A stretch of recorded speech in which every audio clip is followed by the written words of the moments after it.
on the last episode of Couples Lauren Couch. shares that Orion texted her and says, drumroll, he doesn't want to continue the marriage, but wants to stay in the process. This dude is full. What is that? I don't want to be married to you no more, but I still want to live as husband and wife. What? I think I saw on Instagram, and y'all tell me if y'all saw this too, or did I dream this up? I think I saw it though, that they said that the men were recruited for the show. Yeah. Come on, we get your chick, It's throw like some the alcohol, put you in a nice place. Everest commercial. You just sitting You on might the get couch lucky. anyway. You ain't doing nothing anyway, Orion. You're in your mama's house. You don't really work 5 days a week. What you doing? Come on down to the casting. You're not doing anything anyway. Come on down to Everest. Get off the couch.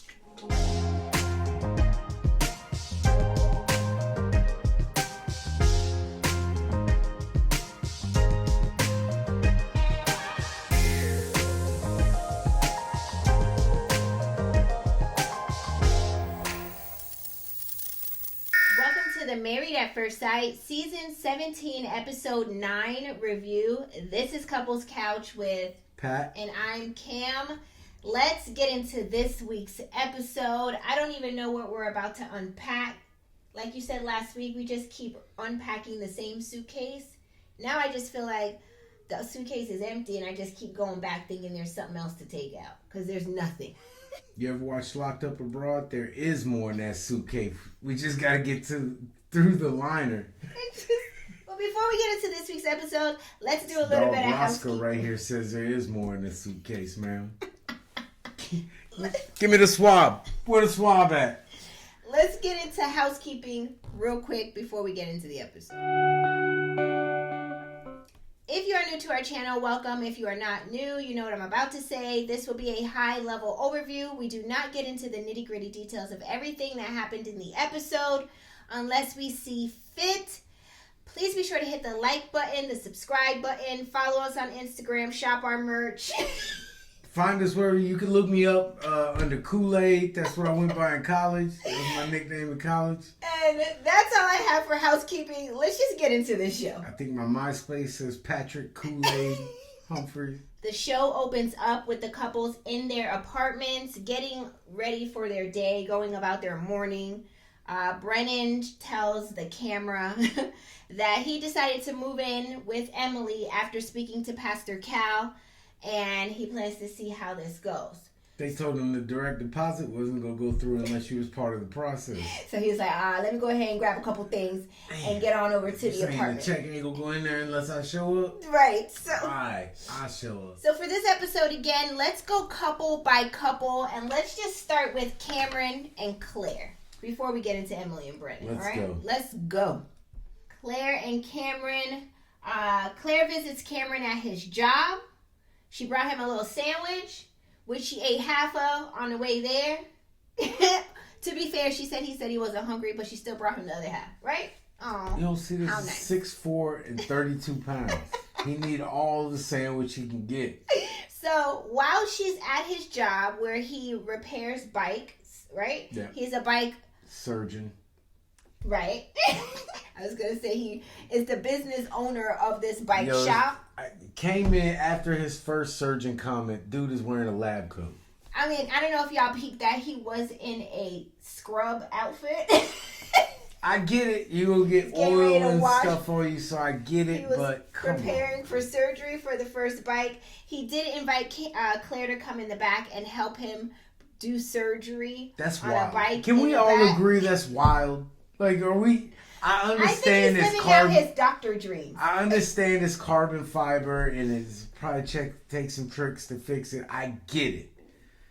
But can we please stop with the surgeon talk? Like, there's I think Cameron, in his 10 years of schooling difference. secretly, he wants to be a doctor or a surgeon. So since he didn't do that schooling for it, he just says, you know what, I'm gonna do surgery on these bikes, and it's the next best thing. I'm gonna need you to quit disrespecting this man. He is a surgeon. He's a bike surgeon. Oh, is that what He it is? could have been a human surgeon, but he ain't really like biology or worry about all that. Right. I'm worried about bikes. I don't care about people. Next, they are preparing for their housewarming party. Claire is getting stressed out. They're in their apartment, and she's getting very stressed because she's feeling like, okay, nothing is done, and these guests are going to be here in 2 hours. Cameron hasn't assisted to order the food yet. Claire hasn't ordered food either. She's trying to blow up balloons one by one. Rookies. Like, y'all are such rookies. I it's know just- these people aren't y'all are real just very relationships. Unprepared. If we're gonna have a party, we're preparing 2 weeks in advance. No, I we're have not. already got No, stuff. we're Well, not. at We least I are am. not preparing. Kamara is gonna prepare. I'm gonna have everything here. This is how you can tell a new relationship from an old relationship. Yeah. We've already had those fights. Right. I didn't prepare, or I didn't Right. do something I was supposed to do. We had those fights, been through it, got over it, and got a t-shirt. Now, Kamara doesn't even put me in charge of nothing. No. Even if I volunteer, if I would have been like, "Oh, babe, I got the food for our homework," it don't even sound right. It sounds insane. Yeah. It so sounds because Patrick will wake up that morning and be like, "So what are we gonna do today?" I'd be like, "It's a whole housewarming party happening." He wouldn't even remember. So what we've I been would ordering have done, empanadas too. I would have already had that ordered. I would have had everything laid out, and I would have just told him what time to pick up the order. That's all you would need to do. Pick it up for me. We would have already tried all the different foods you were thinking about ordering. Like if there was 3 selections 2 weeks ago, That's we'd what have I'm been saying. ordering out those selections to see what Just we like. to see what's best. Yeah. I'm a planner at heart. If you couch potatoes haven't noticed that by now about me, I'm very much so a planner. So I would not have left those responsibilities in the hands of others. Right. I'm definitely the person on a team project, the lead. I'm always the lead on like a team project. That's just in my nature to be. And that I'm way. the one that says I will present it because I ain't doing none of the other work. I'm not researching. I'm not writing it up. I'm not. Y'all give me the product. I'll read it over. Right. I'll get in front of the class. Bam. That's all you And gonna that's do. it. That's all you're gonna do. If you want the best grade, that's the best way to do it. So in this moment, Cameron hasn't ordered the food. He doesn't have any items for the theme of their party, which was anything but a cup. I guess you bring any item but a cup to drink out of. Cameron thinks that Claire is stressed out because she probably doesn't want him to meet or she's nervous about him meeting her friends. When no, Cameron, in actuality, she's stressed out because she's probably like, I got all my good friends coming and this is going to look like a show because I don't have nothing together. And Cameron, Read the room. I've been where you're at. I would have done the same thing, but I gotta say, you're an idiot. I would have been an idiot too. Like, I'm not above being an idiot. Right. You gotta do more, bro. It's the day of. Right. What were you waiting for? I'm watching it, and when I tell y'all that he's me, I do that same type of stuff. Mm-hmm. But I'm watching it. I'm like, you're like, do something. Yeah, like you're just taking up space at this moment. All right. So the housewarming party begins, right? Cameron says that all of Claire's friends that are coming over to the housewarming party are therapists, so he feels like they're going to psychoanalyze him. Yeah. So as a joke, the first friend that comes to the party, he's... Time out. Even if she had friends that weren't therapists, they'd still be psychoanalyzing you. I That's what psychoanalyze people all the people time, do, too. like- So, with that, the first friend comes in and he makes mention that, you know, they're a therapist. And she's like, so how's your relationship with your father? Like, she was just making a joke. And then she says, so what does he think of you being in the process? Or whatever she asked, right? And he's like, he doesn't think anything of it. Why would I tell somebody something like that on their deathbed? And then Claire's like, who said that? When did your father end up on a deathbed? Because this is tea for me. He never your shared dad that. is dying and you didn't tell your wife. You never spoke about it one time? You're not trying. At You're all. not trying. At all. Like, how does that not come up in conversation at least one time? Even if you had a strained relationship with your father, you would have led with that. Like, how's your relationship with your father? Oh, Right. we have a strained relationship. Well, did you tell him you're married? We haven't talked in a while. So, you know what I mean? Something Yeah. like that. But So my He's an question idiot. is it odd? Yes. And couch potatoes, drop it in the chat too, and Patrick here. I want to know, is it odd for him to blurt out that his dad is on a deathbed in front of a total stranger when you haven't even told your own wife? yes, unless your name is John Reacher. Like, what are you in the CIA? Why are we hiding information? Are you here as a spy? Okay. Next, Cameron tells her friends that he feels more like he is sinking than swimming. And Cameron says he and Claire have opposing views on religion and doesn't want to raise his kids religiously or whatever.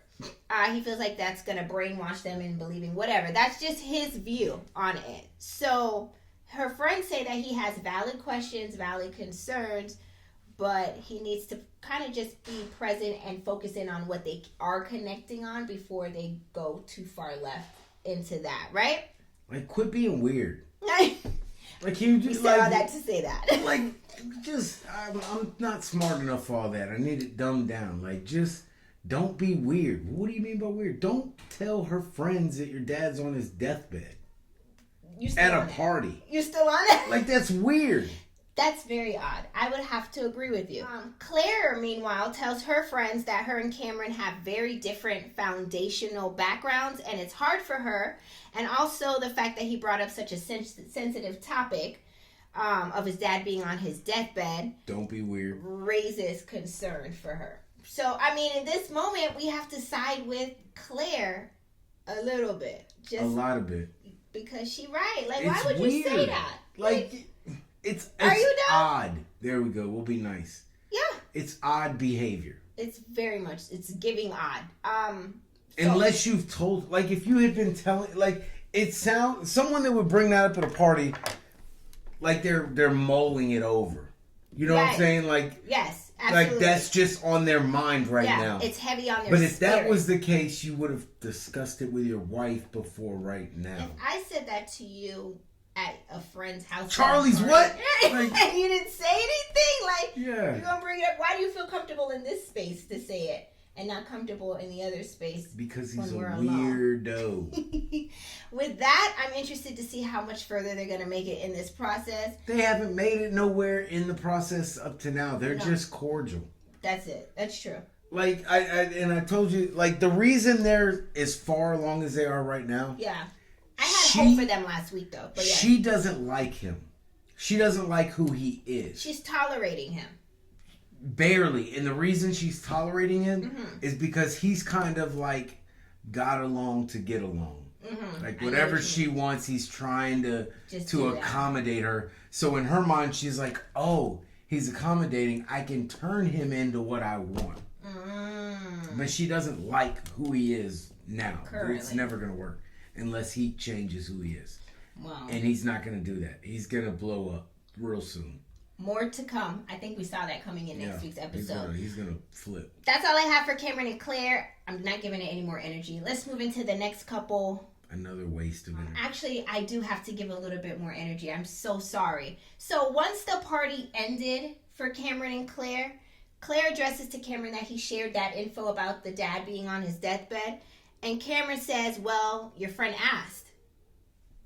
Claire says, I asked you about your parents before too. And then they, Married at First Sight producers are going to be shady. She threw the red flag. She did. And they showed the review of her asking on their wedding day, like, where are your parents? What do your parents think of this? And he said that he would like for them to go back to his country where he's from and have a wedding there so everybody could attend. New Zealand. Yes, that's where he's from. So, flag on the play, right? Yeah. You can't try to say that Claire never asked. She did, in fact, ask about what kind of, I forgot the backstory that the producers gave me. God. I messed up. This is all new to me. So Cameron proceeds to say to the cameras that he doesn't feel like Claire expresses any interest or there's any chance of a intimate connection with her. I don't know, y'all. I mean, Married at First Sight, producers, this is directly to you guys. That's because he knows y'all she doing? don't like him. He can feel it. Yeah, energy speaks louder than words, Like, I'm sure he's picking up on her energy. Yeah. And we see it too. Hell, we watch the show every week. With that, that's all I'm really giving now to Cameron and Claire. Let's move into the next couple, which is Orion and Lauren. I don't even know why they still here, y'all, but okay. Let's get I don't into know why y'all must just have B-roll from them. it. Next couple, Orion and Lauren. And that's it.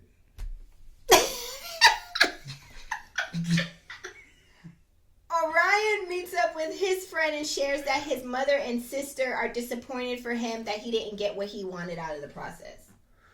People who want something out of a process put effort in, right? And that's a lie. That ain't what they said. What they said. They're disappointed in seeing him in the process. That's what they said. Say that. But he ain't gonna tell on himself. Meanwhile, Lauren meets with her family and friends.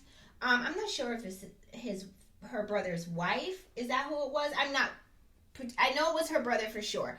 But they share that, or Lauren shares with them that she is overall feeling pain from what happened to her in this process. And the brother tells her that effort is a two-way street. You know, like you put in the effort, clearly he didn't put it in, and he is still here to support her during this difficult time. Why are you over here My crying? question for y'all, Couch Potatoes and Patrick here, is do you think Orion and Lauren need to continue to belabor the point of this? Like, we know you're divorced.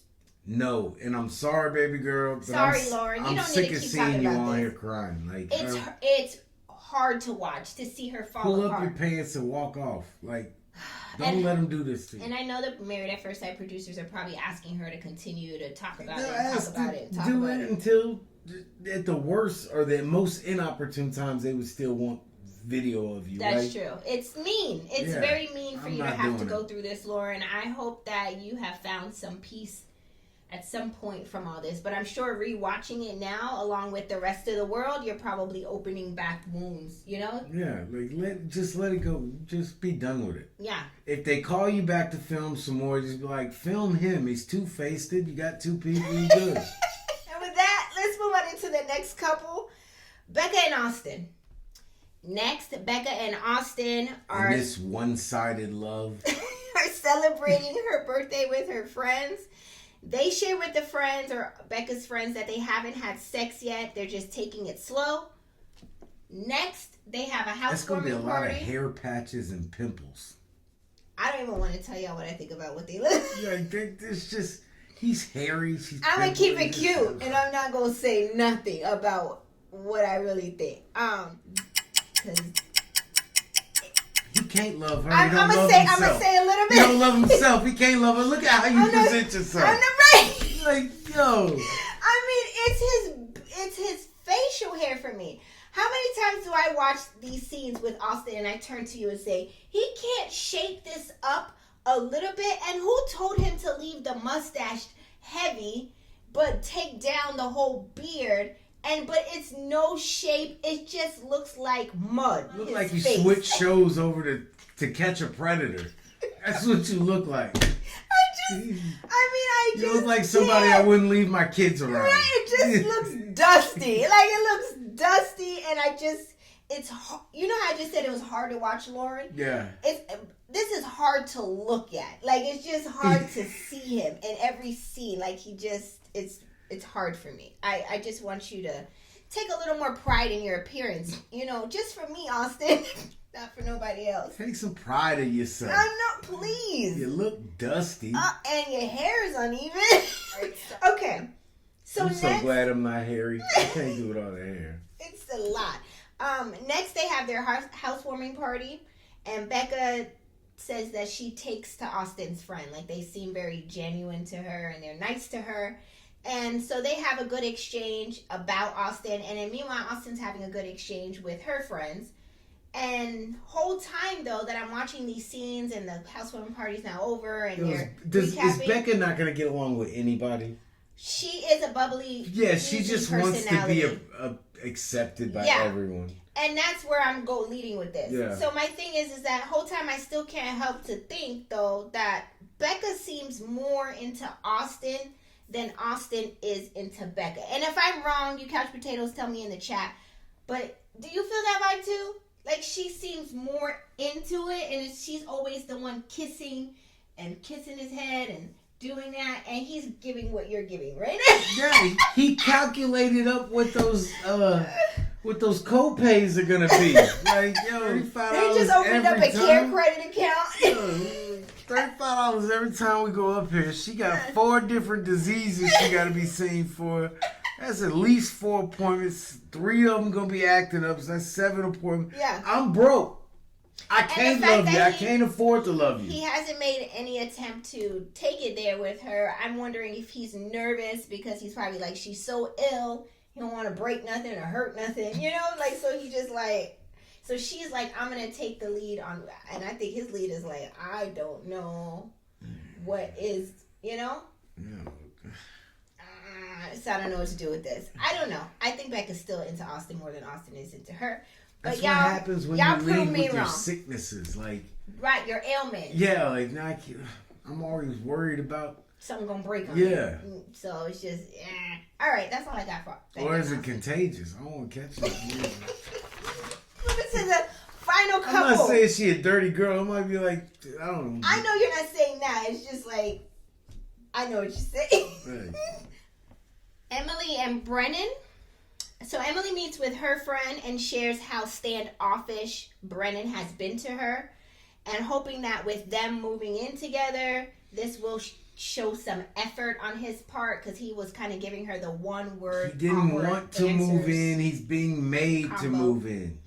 Right, Like, you know? Yeah, that's also very true. He had to be convinced to move there. So speaking of moving in, next they move into their shared apartment, and Emily brings about 11 different items with her. Whole time Brennan brings like 2. He said he brought 2 things and she brought 18. That's his exact words. So, but the whole time that Emily's bringing in wagons of stuff, baskets of stuff, boxes of stuff, Brennan doesn't lift a finger. Looking at it from the couch like, From the kitchen, really. Yeah. He just stood in there. you need all that? Right. He never, like, they show her make at least 4 different trips alone on camera of her going and coming, and he never seems to go and help her. Never. Or pull her, and she has actively a cast on her wrist, and he make no move. She Like, got one of them old Make people a move. carpal tunnel things. Everybody at work got them all.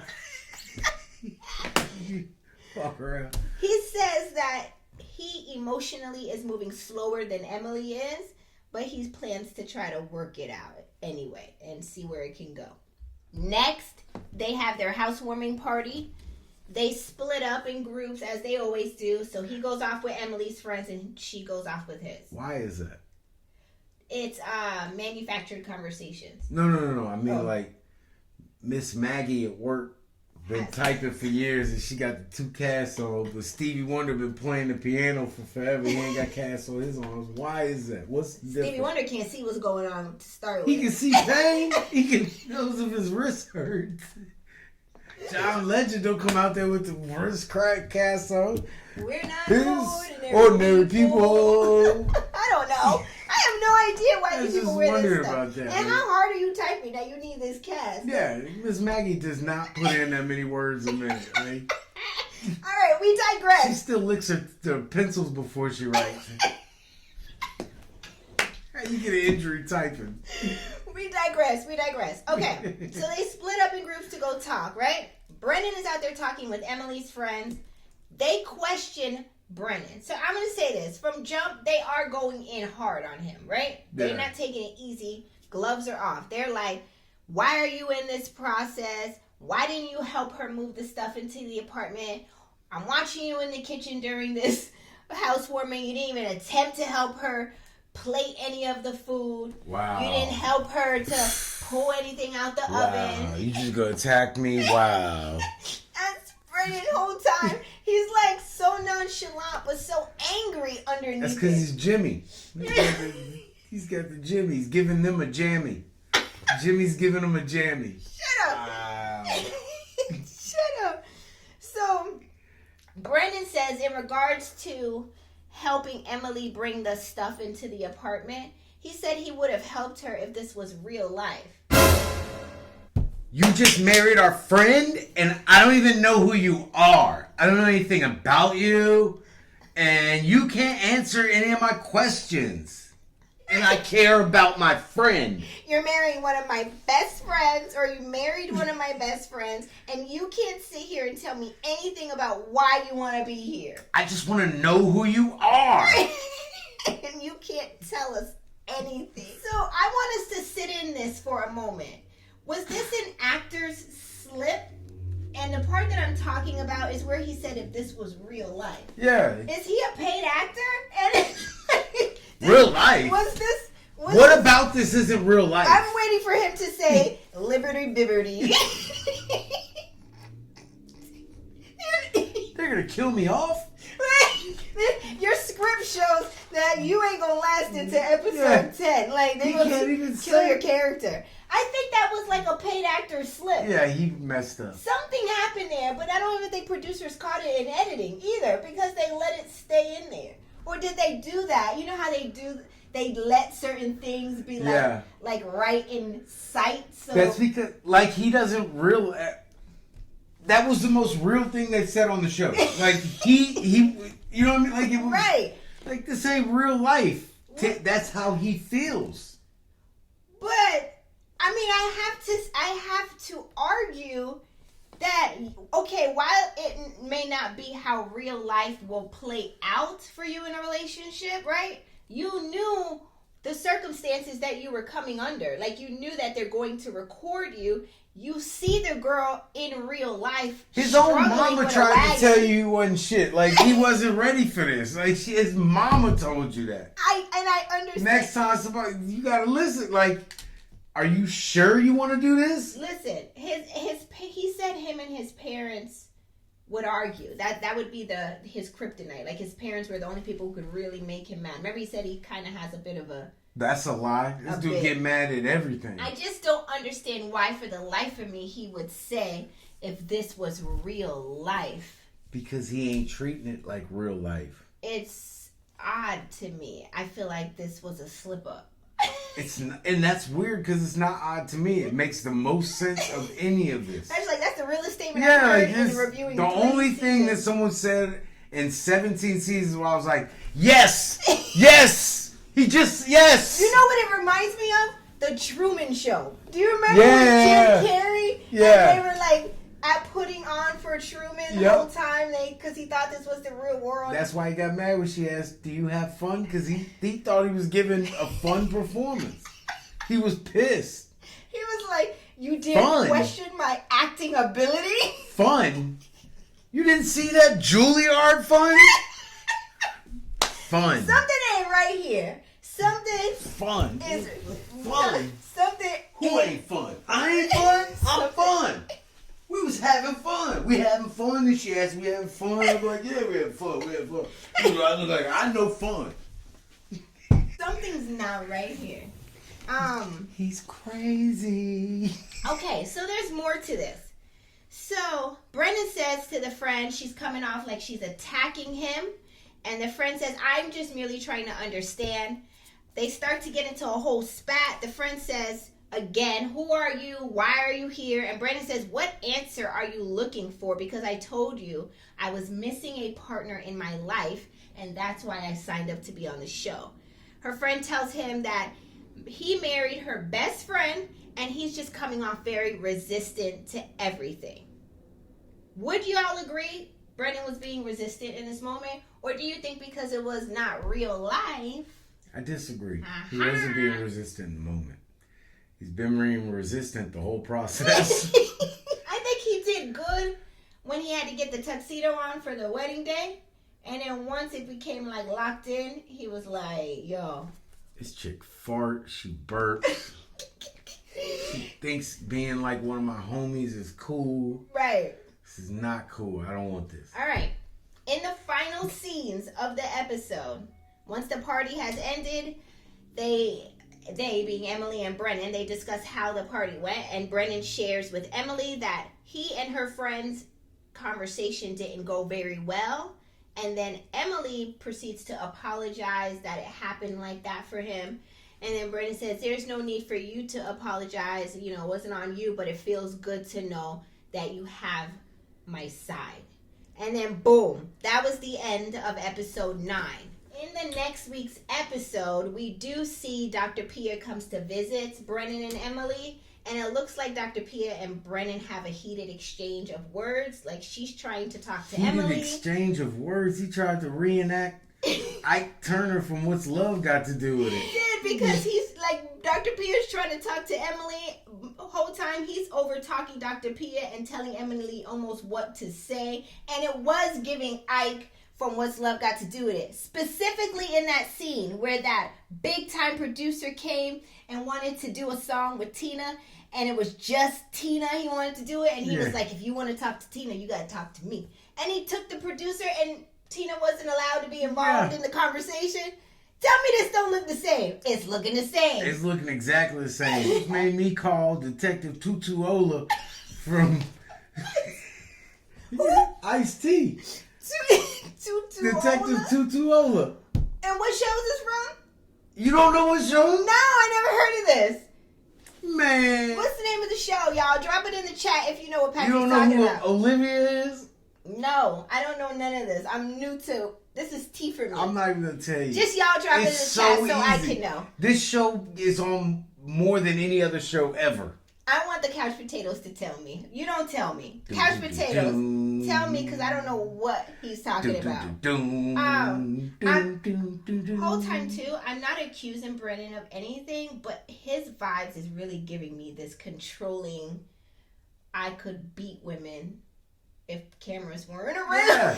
I'm not saying you do that. I'm not accusing you. I'm not saying, but I'm just saying the personality traits and the Created by Jerry Bruckheimer.